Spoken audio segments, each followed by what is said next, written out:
New Caitlin Clark interview going viral, We have to get into some of these clips, but it really got me thinking, man, with the Nike drop yesterday and everything that's going on. What took so long? The WNBA, Nike, they really dropped the ball. It took 8 full months for Caitlin Clark to go for her WNBA debut in May 2024 to finally getting her own signature shoe announced in January 2025. She delivered the most watched rookie season the league has ever seen. Yet Nike didn't move until everything was already wrapped up. Now look at Victor Wembanyama. His first Spurs jersey was ready for pre-order just hours after he was drafted. That quick response built excitement right away. The difference says a lot. It shows how the WNBA and its partners still struggle to take advantage of major moments when the spotlight is brightest. Caitlin Clark should have had shoes out her rookie year.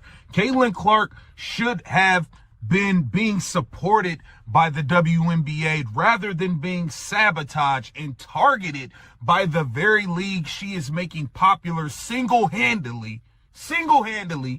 Not to say there's not good players, but it was never popping the way she got it popping. This isn't a discussion about whether Caitlin Clark can play. Her performance already settled that. She put up 19.2 points and 8.4 assists per game as a rookie, while averaging 2.3 million viewers on ESPN, 3 times the league's usual audience. Her impact on the court and on TV speaks for itself. The real issue is how the system around her failed. The WNBA finally had a true breakout star. Yet instead of supporting her from day one, she was left to deal with cheap shots, uneven officiating, and open hostility from some veteran players. Through all of that, the league stayed mostly quiet. In short, Clark showed up ready to elevate the WNBA, but the league didn't match her moment. Get into some of these viral Caitlin Clark interview clips.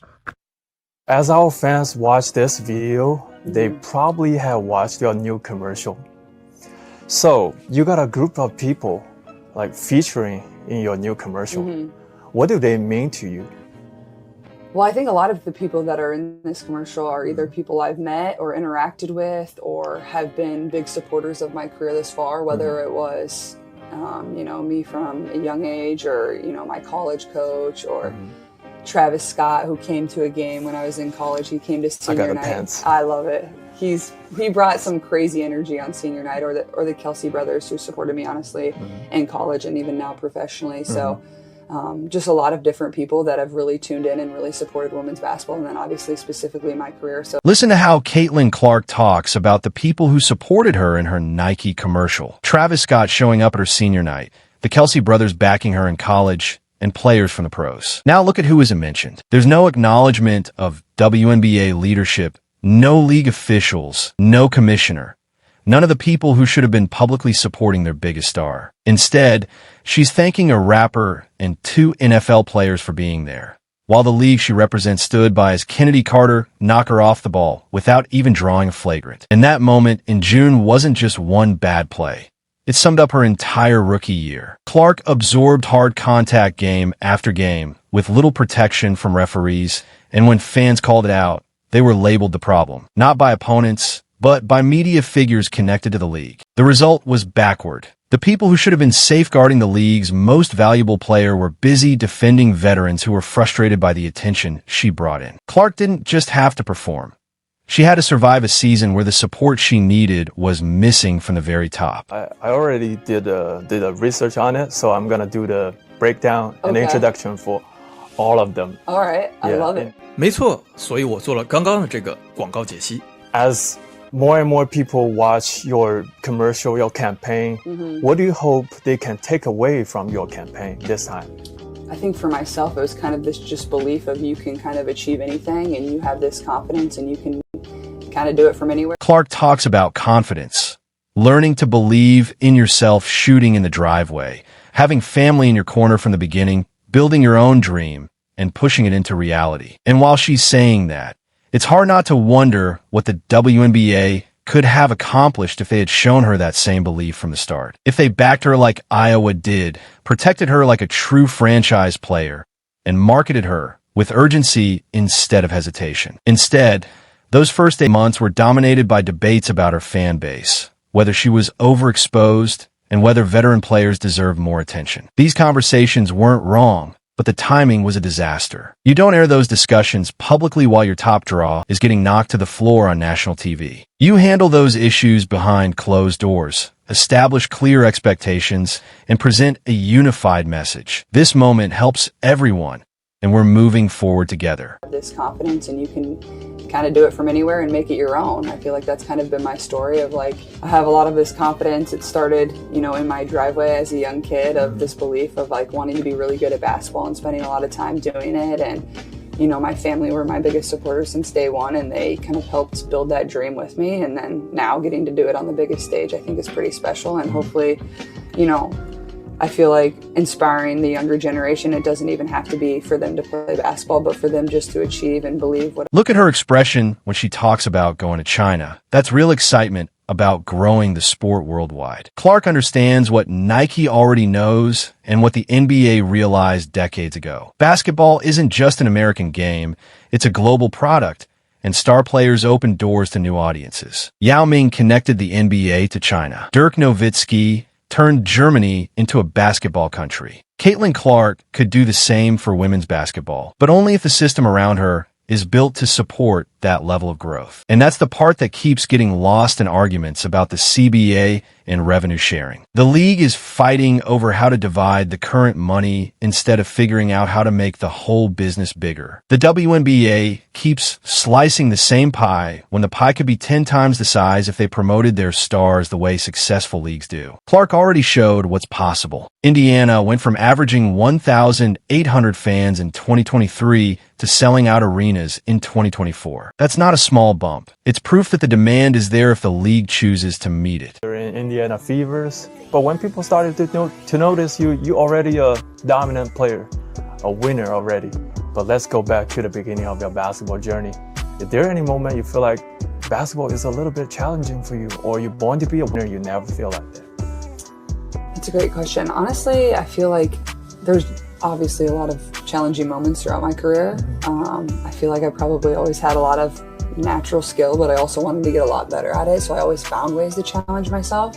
So that's probably when I felt the most challenge, is when I would, you know, whether it was a hard workout or a bad game or something like that. I feel like you find ways to challenge yourself within those moments. But I would probably say I always kind of had a natural skill for it and just a knack for basketball, but I also really loved it. She talks about playing in boys' leagues as a kid because there simply weren't enough teams for girls. Then shifts to how the landscape is finally changing and how the next generation will have more opportunities than she did. That is the message the WNBA should be pushing front and center. The player who's actually opening doors and wants others to walk through them. Instead, too much attention went to veterans frustrated about spotlight and media voices questioning whether her rise was fair. Meanwhile, the person truly shaping the future was ready to lead, and the league didn't amplify it. What makes all of this more frustrating is that the path forward wasn't a mystery. The NBA already showed how to do it. Build stars, protect them from excessive physical play, market them worldwide, and use their individual fame to fuel league growth. Magic and Bird revived the NBA in the 80s. Jordan turned it global in the 90s. LeBron kept that momentum alive in the social media era. At every stage, the league understood one thing. When you elevate your biggest stars, everyone benefits. Honestly, I feel like there's obviously a lot of challenging moments throughout my career. I feel like I probably always had a lot of natural skill, but I also wanted to get a lot better at it. So I always found ways to challenge myself. So that's probably when I felt the most challenge, is when I would, you know, whether it was a hard workout or a bad game or something like that. I feel like you find ways to challenge yourself within those moments. But I would probably say I always kind of had a natural skill for it and just a knack for basketball, but I also really loved it and wanted to get better at it.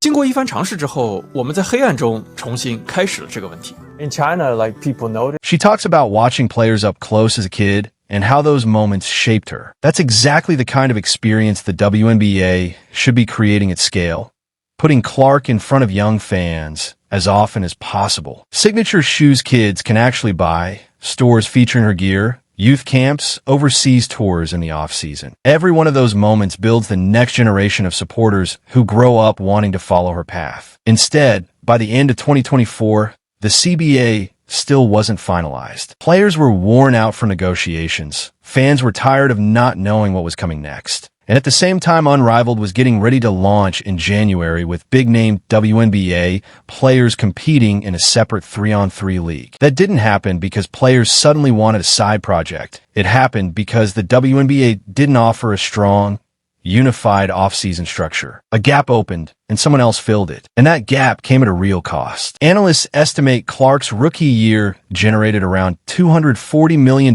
in added economic activity across the league. Ticket sales, sponsorships, media value, and merch. Indiana's local TV ratings didn't just rise. They exploded, jumping 1,437% from 2023 to 2024. That's not normal growth.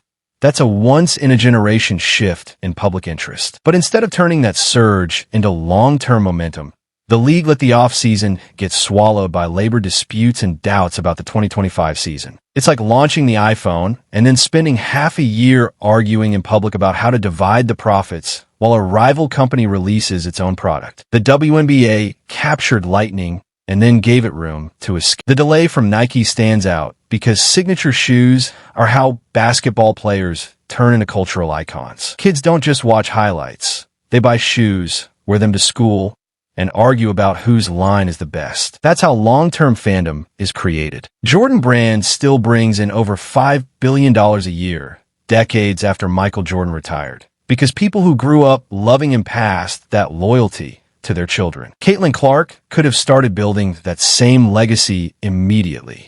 She should have. Instead, Nike waited until January 2025 to announce a shoe that won't hit stores until mid-2025 at the earliest. That means her entire historic rookie season came and went without a signature product for fans to latch onto. Kids who watched her score 30 points couldn't buy her shoes, so they bought LeBron's, Kobe's, or Curry's instead. That isn't just missed revenue, it's missed cultural momentum. The WNBA shares responsibility for that loss. From the moment Clark declared for the draft, the league should have been in lockstep with Nike, preparing a marketing plan that launched the second she was picked first overall. Instead, they stood by while their top attraction became a target, on the court and online, and veteran players questioned whether she deserved the attention she brought in. A single firm message from Commissioner Kathy Engelbert could have set expectations early. We support all our stars. Dangerous play won't be tolerated.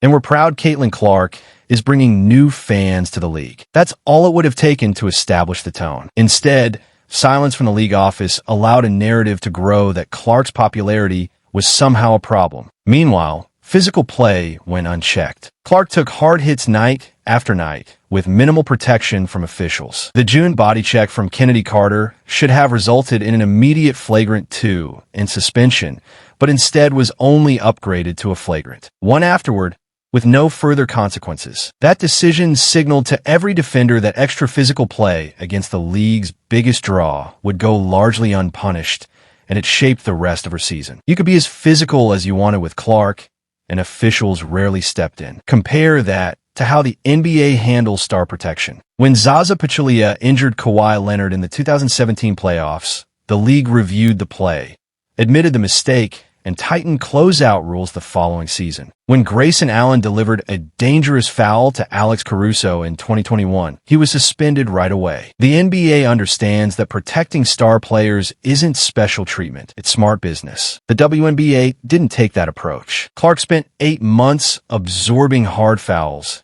and the league acted like it was just normal physical play. It wasn't. Tracking data from 2024 shows she took more hard contact than any player in the league. That doesn't happen by chance. It's targeted physicality that officials allowed to continue. And while all of this was happening, the CBA situation turned into a mess. The agreement expired on October 20th. By late December, well past Christmas, there was still no deal. Free agency was stuck, players were left waiting, and fans weren't sure if a 2025 season would even happen. The same leadership that should have been using Clark's momentum to grow the league was instead tied up in stalled negotiations. The players want a bigger share of revenue, guaranteed deals, better travel, and stronger maternity support.